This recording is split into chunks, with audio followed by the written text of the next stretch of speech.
Good evening, students. So, this is our lecture number 74 on the Code of Criminal Procedure 1973 and the भारतीय नागरिक सुरक्षा संहिता 2023. तो अपने last lecture में हमने चैप्टर 15 की डिस्कशन को शुरू किया था और चैप्टर 15 की जो डिस्कशन है it relates to the conditions requisite for further proceeding, जहां पर हमने समझा था कि कौन सा मैजिस्ट्रेट कॉग्निजेंस ले सकता है. ठीक है, तो सबसे पहले हमने अपनी डिस्कशन को शुरू किया था सेक्शन 210 के साथ, जहां पर हमने ये समझा था जहां पर हमने ये समझा था कि एक फर्स्ट क्लास और सेकेंड क्लास मैजिस्ट्रेट इनेबल किए गए हैं टू टेक कॉग्निजेंस. ठीक है, हमने उनको बेसिकली सेक्शन 210 के अंदर इनेबल किया है कि वो कॉग्निजेंस ले सकते हैं कि हाँ वो ये चीज मान रहे हैं कि कोई ऑफेंस कमिट हुआ है और एक्यूज के अगेंस्ट में फर्दर प्रोसीडिंग को इनिशिएट किया जा सकता है. ठीक है, अगर सेकेंड क्लास मैजिस्ट्रेट को कॉग्निजेंस लेना है तो वो सेक्शन 210 सबसेक्शन 2 के अंदर स्पेशली एम्पावर्ड होने चाहिए बाय द सीजेएम. ठीक है, और हमने सेक्शन 210 में क्या पढ़ा था कि based on A complaint, police report and suo motu और एनी अदर इंफॉर्मेशन, जो फर्स्ट क्लास और सेकेंड क्लास के मैजिस्ट्रेट होते हैं वो कॉग्निजेंस ले सकते हैं. ठीक है, फिर हमने सेक्शन 211 पढ़ा था जहां पर हमने एक इंपॉर्टेंट मैक्सिम को समझा था, that is nemo judex in causa सुआ.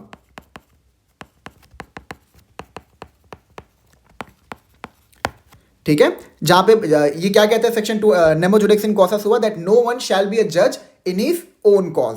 तो सेक्शन 211 ये इस परिस्थिति को भी साथ में लेके चलता है कि अगर मान लो मैजिस्ट्रेट खुद ही विक्टिम है और जिस केस में वो विक्टिम है उसी केस का वो ट्रायल भी करने वाले हैं, तो एक्यूज जो है वो सीजीएम के पास एक एप्लीकेशन डाल सकता है कि देखिए यहाँ पर प्रिंसिपल ऑफ नेचुरल जस्टिस का कॉन्ट्रावेंशन है, तो हम चाहते हैं कि हमारा जो ट्रायल है वो कोई और मैजिस्ट्रेट कंडक्ट करे अदर देन द मैजिस्ट्रेट जो कि उस पर्टिकुलर मैटर में कुछ पर्सनल, जिसका कुछ पर्सनल इन्वेस्टमेंट है.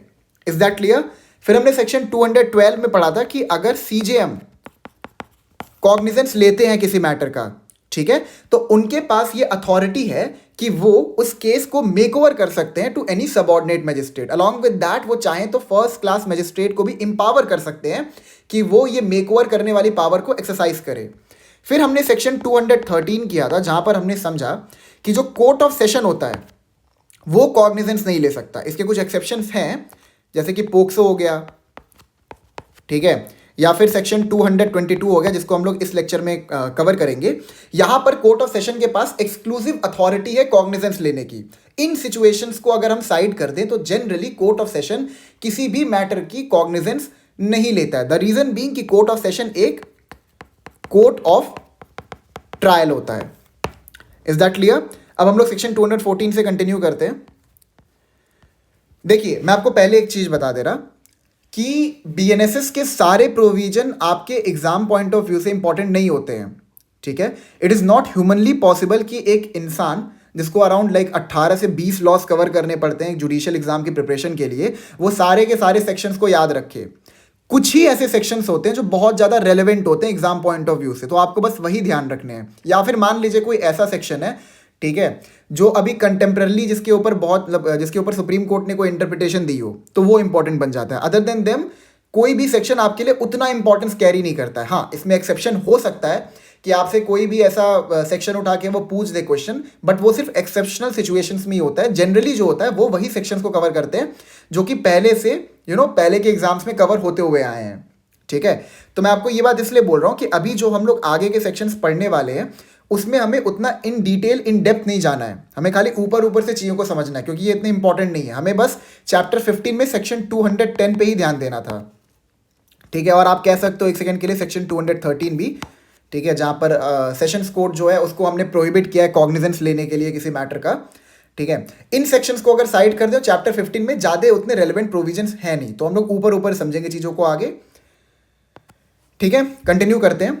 Section 214, an additional session judge shall try such cases as the session judge of the division may by general or special order make over to him for trial or as the high court may by special order direct him to try. तो additional session judge किन matter से deal करेंगे? जो उनको refer किया गया हो by the session जज या फिर by the high court via a special order, ठीक है, या फिर make over. Is that clear? मतलब एडिशनल सेशन जज किसी भी केस का ट्रायल खुद नहीं कर सकते अनटिल एंड अनलेस सेशन जज ने या फिर हाई कोर्ट ने वो मैटर उनको रेफर ना किया हो। ये आपको ध्यान रखना है। 215, no court shall take cognizance of any offence punishable under section 206 to 223 of the Bharatiya Nyaya Sanhita 2023 or of any abetment or attempt to commit such offense or of any criminal conspiracy to commit such offense। अच्छा देखिए, इसमें ना आपको एक चीज ध्यान रखना है। 215 सबसेक्शन 1 ये कहता है कि कोई भी कोर्ट कॉग्निजेंस नहीं लेगा किसी भी ऐसे ऑफेंस का जो कमिट किया गया है बीएनएस के सेक्शन 206 से लेके 223 के बीच में। अब यहां पर वो सारे इंसिडेंट्स भी कवर हो जाते हैं कि अगर इनको इन ऑफेंस को कमिट करने की कॉन्स्पिरेसी की गई हो या फिर इन ऑफेंस को कमिट करने का अबेटमेंट किया गया, तो वो सारे भी इंसिडेंट्स इसमें कवर हो रहे हैं, ठीक है। तो यहां पर ये डायरेक्शन दिया जा रहा है कि आप इन सेक्शंस के अंदर के ऑफेंस के कॉग्निजेंस नहीं लोगे। कब? Except on the complaint in writing of the public servant concerned or of some other public servant to whom he is administratively subordinate or of some other public servant who is authorized by the concerned public servant so to do। ठीक है, देखिए basically जो आपका ये section 206 से लेके 223 है भारतीय न्याय संहिता का, ये उन मैटर से डील करता है जहां पर पब्लिक सर्वेंट ने कोई ऑर्डर दिया हो किसी इंसान को और वो इंसान उस ऑर्डर से कंप्लाई ना करे। फॉर एग्जांपल किसी एडमिनिस्ट्रेटिव ऑफिसर ने समन भेजा था, ठीक है, अब उस इंसान ने समन से कंप्लाई नहीं किया जिसको समन इशू किया गया था। तो यहां पर अगर उस इंसान के अगेंस्ट में प्रोसिक्यूशन चालू करना है तो आप नहीं कर सकते अनटिल एंड अनलेस जिस कोर्ट ने वो समन या जिस ऑफिसर ने वो समन भेजा था वो इस रिगार्डिंग कोई कंप्लेंट ना डाले तो। अच्छा देखिए, यहां पे ध्यान रखने वाली चीज क्या है, यहां पे कह रहा है no court shall take cognizance. इसका मतलब यहां पर यह है कि हम कोर्ट को प्रोहिबिट नहीं कर रहे कि वो कंप्लेंट ना रिसीव कर सके या फिर कोई पुलिस रिपोर्ट भी इस मैटर पर रिसीव ना कर सके। हम उसको प्रोहिबिट नहीं कर रहे हैं, ध्यान रखिएगा। हमने बस उसको कॉग्निजेंस लेने से मना किया। मतलब इन सेक्शंस के अंदर अगर ऑफेंस कमिट किया गया है तो इस पे इन्वेस्टिगेशन हो सकती है, इस पे कंप्लेंट भी डाला जा सकता है, लेकिन वो मैजिस्ट्रेट तब तक कॉग्निजेंस नहीं लेगा उस मैटर पे जब तक कि जिस भी एडमिनिस्ट्रेटिव ऑफिसर के ऑर्डर से कंप्लाई नहीं किया गया वो इसके बिहाफ में कोई कंप्लेंट ना डाले। Is that clear? ठीक है। Clause B, of any offence punishable under these sections 229 to 233, 236, 237, 242, 248 and 267 when such offense is alleged to have been committed in or in relation to any proceeding in any court or of any offense described in subsection 1 of section 336 or punishable under subsection 2 of section 340। इसको skip कर दीजिए, यहाँ पे आ जाइए। except on the complaint in writing that of that court or by such officer of the court as that court may authorize in writing in this behalf or of some other court to which that court is subordinate. Same वही principal apply हो रहा है जो ए में apply हुआ था कि इन particular offences में आप तब तक कॉग्निजेंस नहीं लेंगे जब तक कि वो ऑफिसर इस रिगार्डिंग कोई कंप्लेंट ना डाले। ठीक है। Clause 2, where a complaint has been made by a public servant or by some other public servant who has been authorized to do so by him under clause A of subsection 1, any authority to which he is administratively subordinate or who has authorized such public servant may order the withdrawal of the complaint and send a copy of such order to the court, and upon its receipt by the court no further proceeding shall be taken on the complaint। ठीक है। अब suppose in cases में अगर किसी administrative officer ने complaint डाल भी दी हो, ठीक है, तो उस कंप्लेंट को वो वापस भी ले सकता है। ठीक है, उस कंप्लेंट को वो वापस भी ले सकता है। ठीक है, यहां पे यही कह रहा है, लेकिन याद रखिएगा वापस लेने की अथॉरिटी सिर्फ उस या तो किसी सुपीरियर ऑफिसर के पास होगी या फिर उस ऑफिसर के पास होगी जिसने किसी सबऑर्डिनेट ऑफिसर को एम्पावर किया हो कि वो उसके बिहाफ में जाके कंप्लेंट लॉन्च करे। Provided that no such withdrawal shall be ordered if the trial in the court of first instance has been concluded. ठीक है, मतलब अगर ट्रायल कोर्ट ने उस पर्टिकुलर कंप्लेंट के बेसिस पर ट्रायल को कंक्लूड कर दिया है तो वहां पर उस कंप्लेंट को अब वापस नहीं लिया जा सकता। Clause 3, in clause B of subsection 1 the term court means a civil, revenue or criminal court and includes a tribunal constituted by or under a central or state act if declared by that act to be a court for the purpose of this section। ठीक है, यहां पर जो court की definition है उसमें civil, revenue, ठीक है, क्रिमिनल एंड ट्राइब्यूनल, ये सब कवर होंगे, ठीक है, ये ध्यान रखिएगा। Clause 4, for the purpose of clause B of subsection 1 a court shall be deemed to be subordinate to the court to which appeals ordinarily lie from the appellable decrees or sentences of such former court, or in the case of a civil court from whose decrees no appeal ordinarily lies to the principal court having ordinary original civil jurisdiction within whose local jurisdiction such civil court is situated। देखिए यहाँ पे clause 4 में ये कह रहा है कि आखिर सुपीरियर कोर्ट कौन होगा। अभी हमने पढ़ा ना कि क्लॉज 1 के अंदर हमने ये पढ़ा था कि या तो वो कोर्ट खुद डाल सकता है कंप्लेंट, या फिर कोई ऐसा कोर्ट डाल सकता है जिससे वो सबऑर्डिनेट हो, ठीक है। तो अगर उस तो अब यहाँ पे एक सवाल ये खड़ा होता है कि वो सुपीरियर कोर्ट कौन होगा। तो सुपीरियर कोर्ट हम उसको मानेंगे जिसके पास आप अपील में जा सकते हैं against the judgment of the subordinate court, यही इसमें कह रहा है। Provide that where appeal lies to more than one court the appellate court of inferior jurisdiction shall be the court to which such court shall be deemed to be subordinate. अब suppose अगर appeal जो है, ठीक है, मान लीजिए कोई criminal matter है और उसमें अपील सेशन जज को भी जा सकता है और हाई कोर्ट को भी जा सकता है। I am just giving a hypothetical situation. तो यहां पर सुपीरियर कोर्ट हम किसको मानेंगे? सेशन जज को, यही कह रहा है क्लॉज ए में, ठीक है। B, where appeals lie to a civil and also to a revenue court such court shall be deemed to be subordinate to the civil और revenue court according to the nature of the case और proceeding in connection with which the offence is alleged to have been committed. ये इतना relevant नहीं है, इसको skip कर दीजिए। वैसे रेलेवेंट तो इसमें कोई भी पार्ट नहीं है, बस आपको मैं समझा रहा हूं कि इन सेक्शंस में क्या क्या रहा है। 216, a witness or any other person may file a complaint in relation to an offense under section 232 of the भारतीय न्याय संहिता 2023। आपका जो सेक्शन 232 है, it basically relates to threatening any person to give false evidence, ठीक है। तो अगर मान लीजिए कोई विटनेस, अब देखिए सेक्शन 232 जो है वो इसके क्लॉज 1 में फॉल करता है। तो अगर आपको सेक्शन 232 के अंदर, ये देखिए यहां पर है ना ये, तो अगर आपको सेक्शन 232 के अंदर जनरली कोई कॉग्निजेंस लेना है, मतलब कि ऐसा कोई ऑफेंस कमिट हुआ है, तो वहां पर आपको किसी कोर्ट की या फिर उस एडमिनिस्ट्रेटिव ऑफिसर की परमिशन चाहिए। लेकिन सेक्शन जो आपका ये सेक्शन 216 है, ये बेसिकली 215 के जनरल रूल पे एक एक्सेप्शन अप्लाई करता है और ये कहता है कि जो विटनेस है, जिसको इंड्यूस किया गया है, थ्रेट किया गया है कि वो फॉल्स एविडेंस दे, वो खुद भी जाके कंप्लेंट लॉन्च कर सकता है। 217, no court shall take cognizance of any offence punishable under chapter 7, ये सब स्किप कर दीजिए, ठीक है। यहां पे आइए, except with the previous sanction of the central government और ऑफ द स्टेट गवर्नमेंट। मतलब जो ये ऑफेंसेस हैं, यहां पर आप तब तक कॉग्निजेंस नहीं ले सकते जब तक कि आपको सेंट्रल गवर्नमेंट और स्टेट गवर्नमेंट ने सैंक्शन ना दिया हो, परमिशन ना दिया हो। Is that clear? Again, no court shall take cognizance of, इनको स्किप कर दीजिए, सेक्शंस को आप पढ़ लीजिएगा बीएनएस में।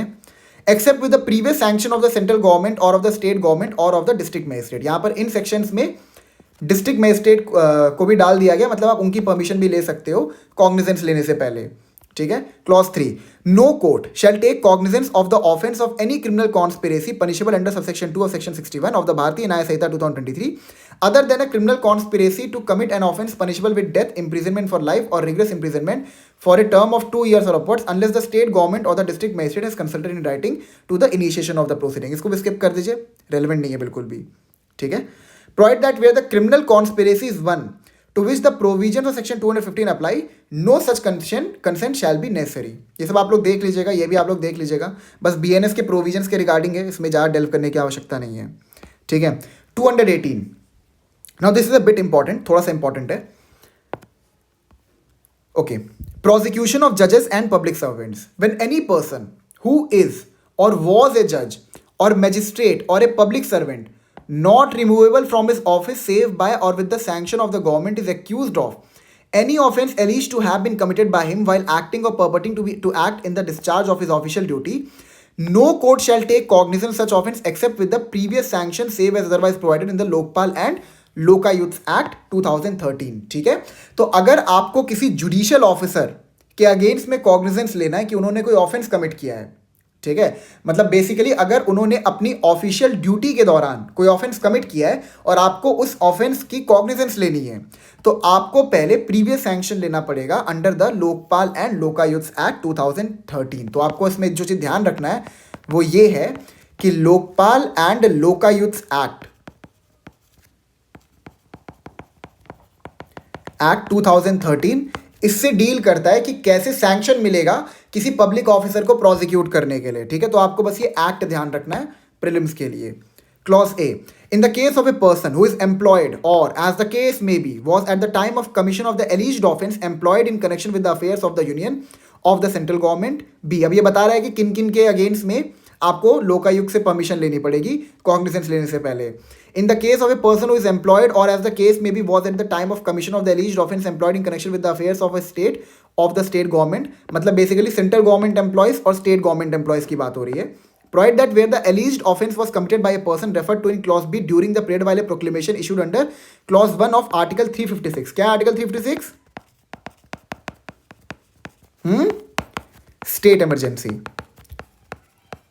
ठीक है, वैसे इसको हम लोग इमरजेंसी कहते नहीं है, बट अभी के लिए आप इतना समझ लीजिए स्टेट इमरजेंसी, जिसको हम लोग प्रेसिडेंट रूल भी कहते हैं। ठीक है, basically article 356 relates to the failure of constitutional machinery. It is not a type of emergency, जान लीजिए अपने नॉलेज के लिए।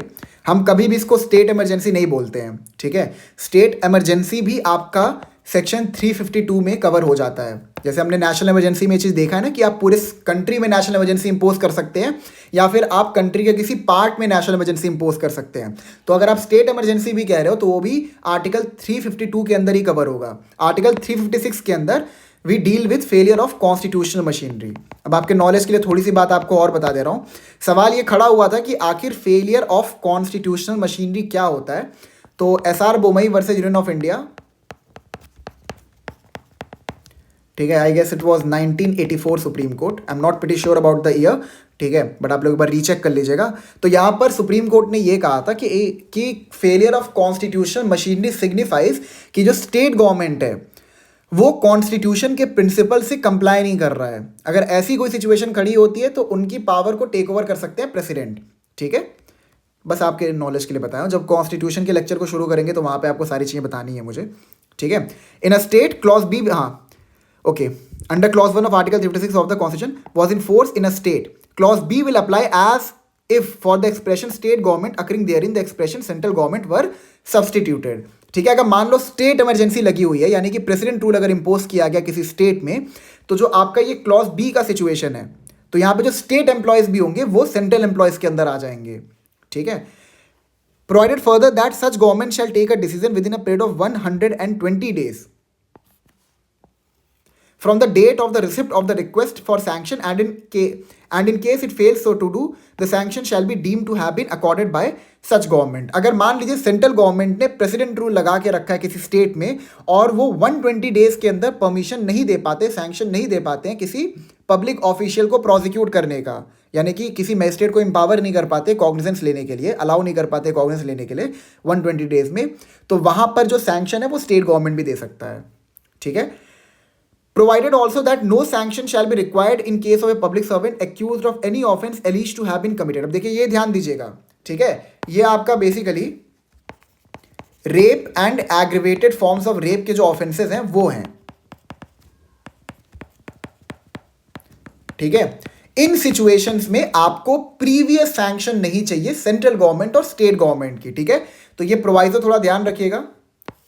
ठीक है, clause 2, no court shall take cognizance of any offence alleged to have been committed by any member of the armed forces of the union while acting or purporting to act in the discharge of his official duty except with the previous sanction of the central government। ये हमने पहले ही पढ़ा था जब chapter 5 पढ़ा था, तो वहाँ पे हमने पढ़ा था ना कि जो सेंट्रल और स्टेट गवर्नमेंट की फोर्सेस है उनको एक जनरल इम्यूनिटी दी गई है अरेस्ट से। ठीक है, तो आप उनको उनके अगेंस्ट में कॉग्निजेंस तब तक नहीं लेंगे जब तक कि आपको सेंट्रल या फिर स्टेट गवर्नमेंट की परमिशन ना मिल गई हो। ठीक है, बट ओनली, हाँ ये ध्यान रखिएगा कि अगर उसने कोई ऐसा एक्ट किया है जो उसने अपनी ऑफिशियल ड्यूटी में किया है और वहां पर आपको कॉग्निजेंस लेना है उस एक्ट के लिए, तब आपको परमिशन चाहिए। बट अगर उसने अपनी ऑफिशियल ड्यूटी में वो चीज़ नहीं किया है, तब बिना सेंट्रल या स्टेट गवर्नमेंट के परमिशन के भी आप उस इंसान के अगेंस्ट में कॉग्निजेंस ले सकते हो। Clause 3, no state the state government may by notification direct that the provision of subsection 2, वही सेम चीज है कि स्टेट गवर्नमेंट जो है वो सबसेक्शन 2 के अंदर जो इम्यूनिटी दी गई है आर्म फोर्सेस को वो एक्सटेंड कर सकती है स्टेट गवर्नमेंट के फोर्सेस पे भी, ठीक है। क्लॉज 4, नॉट विथ स्टैंडिंग, अच्छा ये क्या है, एक non obstante clause, notwithstanding anything contained in subsection 3, no court shall take cognizance of any offence alleged to have been committed by any member of the forces charged with the maintenance of public order in a state while acting or purporting to act in the discharge of his official duty during the period while a proclamation issued under clause 1 of article 356 of the constitution was in force therein except with the previous sanction of the central government, ठीक है। अब जो ये immunity clause 2 की state government ने state forces पे extend की थी, ठीक है।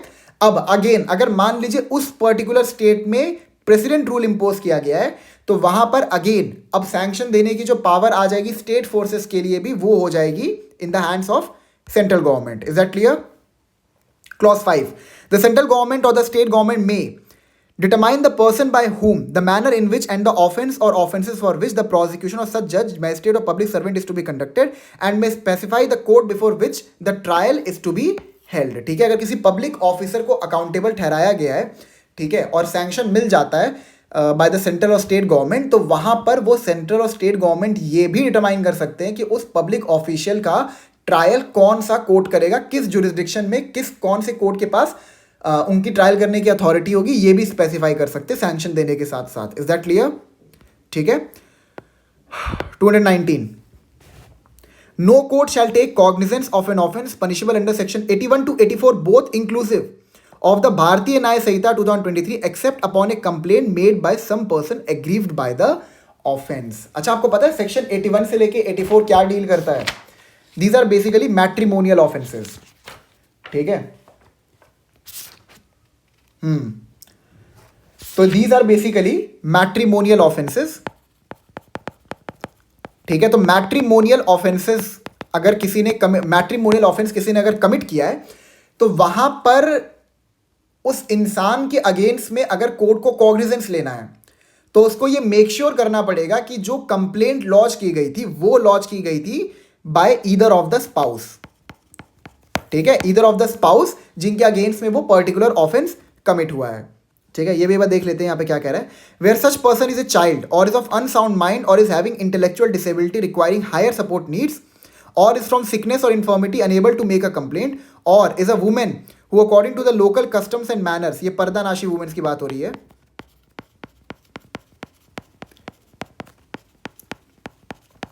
manners ought not to be compelled to appear in public, some other person may with the leave of the court make a complaint on his or her behalf। तो ये जो provided right है ना, ये एक एक्सेप्शन है to the general rule कि matrimonial offences में सिर्फ स्पाउस के पास ही अथॉरिटी है कि वो कंप्लेंट लॉन्च कर सकते हैं।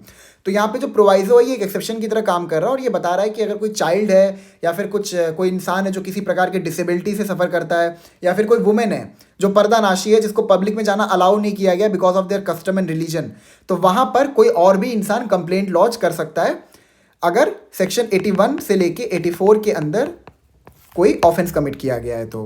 B, where such person is the husband and he is serving in any of the armed forces of the union under conditions which are certified by his commanding officer as precluding him from obtaining leave of absence to enable him to make a complaint in person, some other person authorized by the husband in accordance with the provisions of section 4 may make a complaint on this behalf, ठीक है। अगर husband armed forces में है और जो उनके commanding officer है वो उनको अलाउ नहीं कर रहे हैं कि वो घर जाएं और कंप्लेंट लॉन्च करें तो वो किसी और इंसान को एम्पावर कर सकते हैं जो उनके बिहाफ में कंप्लेंट लॉन्च करे। Clause C, where the person aggrieved by an offense punishable under section 82 of the भारतीय न्याय संहिता, हाँ ये आपका सेक्शन 82 जो है ना, दिस इज बाइगेमी। बाइगेमी आपको पता है ना कि आपने किसी और इंसान से शादी की है जब आपका पहला स्पाउस जिंदा हो, ठीक है, and bigamy is an offence under Hindu law, ठीक है। where the person aggrieved by an offense punishable under section 82 of the भारतीय Nyaya Sanhita 2023 is the wife, complaint may be made on her behalf by her father, mother, brother, sister, son or daughter or by her fathers और mothers। अब देखिए समझा दे रहा हूँ basically क्या कह रहा है कि अगर बाइगमी का ऑफेंस कमिट किया गया और जो कंप्लेनेंट है वो वाइफ है तो वहां पर वाइफ के अलावा भी कोई चाहे तो कंप्लेंट को लॉन्च कर सकता है जो उनके क्लोज रिलेटिव है, that is father, mother, son, daughter वगैरह, उनकी बात हो रही है। ठीक है। Clause 2, for the purpose of this section, subsection 1, no person other than the husband of the woman shall be deemed to be aggrieved by any offence punishable under section 84 of the Bharatiya Nyaya Sanhita 2023। ठीक है। अगर मान लो कोई spouse है, उसकी wife को किसी ने फोर्सफुली मतलब क्रिमिनल इंटेंट के साथ उसको कहीं ले गया, ठीक है, तो यहां पर जो एग्रीव्ड होगा वो हस्बैंड होगा और सिर्फ हस्बैंड ही कंप्लेंट डाल सकता है। ठीक है। Clause 3, when in any case, मैं लिख देता हूं सेक्शन 82 बेसिकली क्या है। ठीक है। It is basically, sorry, section 84, हाँ, इट इज बेसिकली इंटाइसिंग और टेकिंग अवे और detaining with criminal intent a married women. ठीक है। तो अगर यहां पर इस सेक्शन के अंदर कोई ऑफेंस कमिट किया गया है तो सिर्फ हस्बैंड ही वहां पे एग्रीव्ड माने जाएंगे और सिर्फ वो कंप्लेंट लॉन्च कर सकते हैं। लेकिन ध्यान रखिएगा कि ये जो प्रोवाइजो है ना, ये यहां पे अप्लाई हो रहा है अभी भी, सबसेक्शन 2 में भी ये प्रोवाइजो अप्लाई हो रहा है। ठीक है। Clause 3. When in any case falling under Clause A of the proviso to subsection 1, the complaint is sought to be made on behalf of a child or of a person of unsound mind by a person who has not been appointed or declared by a competent authority to be the guardian of the child, or of the person of unsound mind, and the court is satisfied that there is a guardian so appointed or declared, the court shall, before granting the application for leave, cause notice to be given to such guardian and give him a reasonable opportunity of being heard. ठीक है। मतलब मान लो कि अगर जो child है उसका कोई गार्डियन जो है वो कंप्लेंट लॉन्च नहीं कर रहा है, ठीक है, या फिर कोई, मतलब मान लो एक चाइल्ड है, इसके माता पिता नहीं है, तो कोर्ट ने उसके गार्डियन को अपॉइंट किया, तो उनके अलावा अगर मान लो कोई कंप्लेंट को लॉन्च कर रहा है तो ऐसा नहीं कि उस कंप्लेंट को आउटराइटली रिजेक्ट कर दिया जाएगा, पहले उसको मौका दिया जाएगा कि वो जस्टिफाई करे कि क्यों उसने कंप्लेंट को लॉन्च किया है। ठीक है। Clause 4, the authorisation referred to in clause B of the proviso to subsection 1 shall be in writing, shall be signed or otherwise attested by the husband, shall contain a statement to the effect that he has been informed of the allegation upon which the complaint is to be founded, shall be countersigned by his commanding officer, and shall be accompanied by a certificate signed by that officer to the effect that leave of absence for the purpose of making a complaint in person cannot for the time being be granted to the husband. तो ये उस situation की बात करता है कि अगर husband जो है वो आर्म फोर्सेस में है और उसको छुट्टी नहीं मिल रही है कंप्लेंट लॉन्च करने के लिए, तो अगर वो किसी इंसान को एम्पावर करता है कि उसके बिहाफ में वो इंसान कंप्लेंट लॉन्च करे, तो ये सारी की सारी प्रोसीजरल फॉर्मेलिटी से उसको कंप्लाई करना पड़ेगा। ठीक है।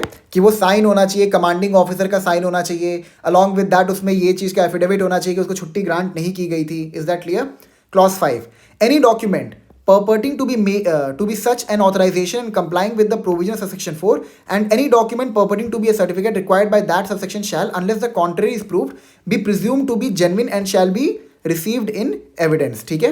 इसमें कुछ ज़्यादा समझने की आवश्यकता नहीं है। Clause 6, no court shall take cognizance of an offence under section 64 of the Bharatiya Nyaya Samhita 2023 where such offence consists of sexual intercourse by a man with his own wife, the wife being under 18 years of age if more than 1 year has elapsed from the date of the commission of the offence. ठीक है। ये एक प्रकार का marital rape है, इससे अभी हम लोग को डील करने की कोई आवश्यकता नहीं है। Marital rape is not an offence but in some situations it becomes an offence, जहाँ पे जो लड़की है वो 18 साल से कम की रही हो और उसकी शादी हो गई हो। आपको पता होगा कि अगर 18 साल से कम की उम्र में किसी लड़की की शादी होती है तो मैरिज वॉइड नहीं होता है, it is rather voidable in nature. ठीक है। वॉइडेबल का मतलब होता है at the instance of one party, मतलब जिसके साथ गलत हुआ है वो चाहे तो बाद में उस पर्टिकुलर एग्रीमेंट, कॉन्ट्रैक्ट या मैरिज को वॉइड डिक्लेयर करवा सकता है। ठीक है। अगर उसको वॉइड डिक्लेयर नहीं कराएगा तो वो मैरिज वैलिड ही रहेगी। ठीक है। ये मैं भी आपको हिंदू लॉ में आगे पढ़ाऊंगा। Is that clear? यहां तक आपको समझ में आ गया? ठीक है। 220 पे आते हैं। सबसेक्शन 7 भी उतना इंपॉर्टेंट नहीं है, आप एक बार रीड कर लीजिएगा। Section 220, no court shall take cognizance of an offence punishable under section 85 of the Bharatiya Nyaya Samhita 2023 except upon a police report of facts which constitute such offence or upon a complaint made by the person aggrieved by the offence or by her father, mother, brother, sister or by her father's or mother's brother or sisters or with the leave of the court by any other person related to her by blood, marriage or adoption. मतलब basically section 210 subsection 1 clause C के अंदर कोई भी court section 85 के अंदर अगर कोई offence commit किया गया है तो कॉग्निजेंस नहीं ले सकता. मतलब कि कोर्ट सुओ मोटो कॉग्निजेंस नहीं ले सकता of the offence which has been committed under section 85. ठीक है. 221 no court shall take cognizance of an offence punishable under section 67 of the Bharatiya Nyaya Samhita 2023 where the persons are in marital relationship except upon prima facie satisfaction of the facts which constitute the offence upon a complaint having been filed or made by the wife against the husband. ठीक है. हाँ, तो basically section 67 जो है it relates to sexual intercourse by the husband during separation. That is, समझाता हूं इसका मतलब क्या है. इसका मतलब ये है कि by virtue of I guess it is section 10 of Hindu marriage act. ठीक है. By virtue of section 10 of Hindu marriage act अगर कोर्ट ने जुडिशियल सेपरेशन ग्रांट किया है तो उस बीच में जो हस्बैंड और वाइफ हैं they are not allowed to cohabit और डू सेक्सुअल इंटरकोर्स. ठीक है. तो अगर उस बीच में जुडिशियल सेपरेशन के टाइम पे हस्बैंड ने अगर फोर्सफुली सेक्सुअल इंटरकोर्स किया है वाइफ के साथ तो वहां पर उसके अगेंस्ट में कोई भी कोर्ट कॉग्निजेंस नहीं लेगा जब तक कि उसका कंप्लेंट वाइफ ना करे. ठीक है. जब तक वाइफ कंप्लेंट नहीं करेगी तब तक कोर्ट उसका कॉग्निजेंस नहीं लेगा. Is that clear? 222 no court shall take cognizance of an offence punishable under section 356 of the Bharatiya Nyaya Sanhita 2023 except upon a complaint made by some person aggrieved by the offence. एक बार देख लेते हैं सेक्शन 356 क्या है. हाँ, दैट इज डिफेमेशन. ठीक है. तो अगर किसी को डिफेम किया गया है तो कोर्ट उस केस में कॉग्निजेंस नहीं लेगा जब तक कि जिस इंसान को डिफेम किया गया है वो इसके रिगार्डिंग कंप्लेंट ना डाले तो. ठीक है. Provided that where such person is a child or of unsound mind or is having intellectual disability or is from sickness or infirmity unable to make a complaint or is a woman who according to the local customs वही सब है पर्दानाशी वाला may with the leave of the court may make a complaint on his or her behalf. वही जो proviso वहां पर हमने पढ़ा था वो यहाँ पर भी अप्लाई किया गया है कि अगर डिफेम किया गया उसको और वो खुद जाके कंप्लेंट लॉन्च नहीं कर सकता है तो इन सम सिचुएशंस उस इंसान के बिहाफ में कोई और इंसान भी कंप्लेंट को लॉन्च कर सकता है. अब यहां पर ये इंपॉर्टेंट है clause 2 notwithstanding anything contained in this Samhita when any offense falling under section 356 of the Bharatiya Nyaya Samhita 2023 is alleged to have been committed against a person who at the time of such commission is the President of India, the Vice President of India, Governor of a state, Administrator of a Union Territory or a Minister of the Union or of a state or of a Union Territory or any other public servant employed in connection with the affairs of the Union or of a state in respect of his conduct in the discharge of his public functions, a court of session may take cognizance of such offence without the case being committed to it upon a complaint in writing made by the public prosecutor. अब ध्यान से समझिएगा subsection 2 ये थोड़ा सा important है because ये जो सेक्शन 213 जो हमने पढ़ा था, ठीक है, उस पर ये एक एक्सेप्शन है. अगर मान लो प्रेसिडेंट, ठीक है, गवर्नर, वाइस प्रेसिडेंट और भी जो हाई डिग्निटरीज का नाम इसमें डाला गया है उनको डिफेम किया जाता है तो उन केसेस में कोर्ट ऑफ सेशन कॉग्निजेंस ले सकता है. लेकिन ये ध्यान रखना यहां पर कोर्ट ऑफ सेशन को ये मैंडेटरी नहीं कहा गया है कि इन केसेस में आप ही कॉग्निजेंस लोगे. यहां पे the term may has been used, मतलब कोर्ट ऑफ सेशन के पास अगेन डिस्क्रिशन होगा कॉग्निजेंस लेने का. मतलब इसका ये नहीं है कि हमने फर्स्ट क्लास मैजिस्ट्रेट को आउटराइटली निकाल दिया है कॉग्निजेंस लेने से, वो अभी भी कॉग्निजेंस ले सकता है. लेकिन अगर कोर्ट ऑफ सेशन इस ओपिनियन पे है कि उसको इसका ट्रायल करना है तो वो इसका ट्रायल कर सकता है और खुद ही कॉग्निजेंस ले सकता है. Is that clear? ये आपको ध्यान रखना है. Section 222 subsection 2 which is an exception to section 213. Clause 3 every complaint referred to in subsection 2 shall set forth the facts which constitute the offence alleged, the nature of such offense and such other particulars as are reasonably sufficient to give notice to the accused of the offense alleged to have been committed by him. ठीक है, हाँ, तो यहाँ पे वही बात कह रहा है कि जो एक्यूज्ड है उसको पता लगवाना है आपको कि एग्जैक्टली उसने किस पॉइंट ऑफ टाइम पर डिफेम किया है किसी इंसान को, किसी हायर डिग्नेटरी को. ठीक है, नथिंग मच रेलिवेंट, बस सबसेक्शन 2 इंपॉर्टेंट है.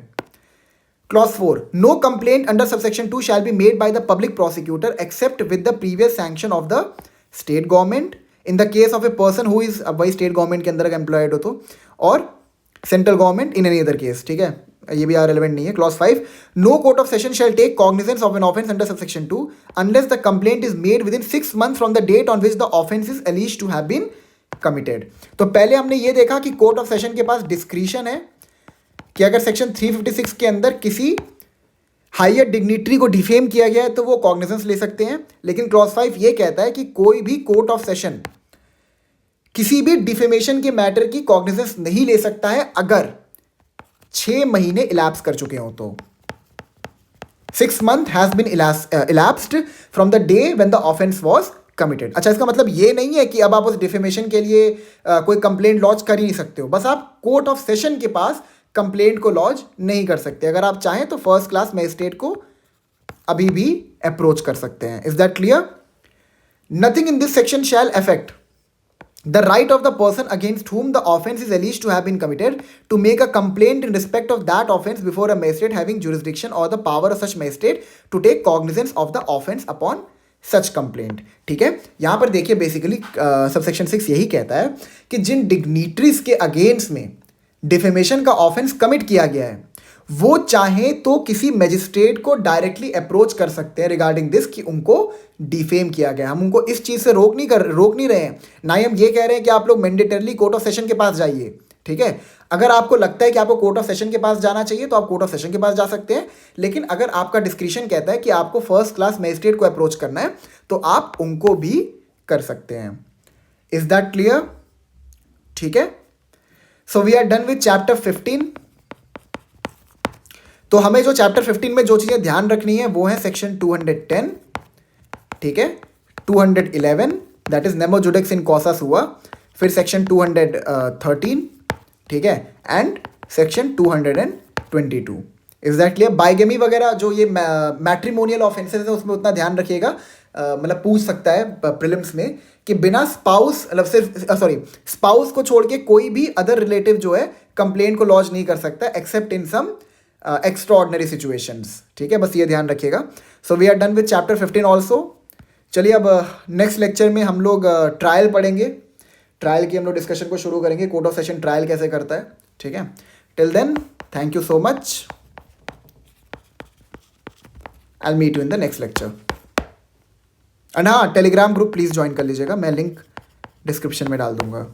Thank you so much.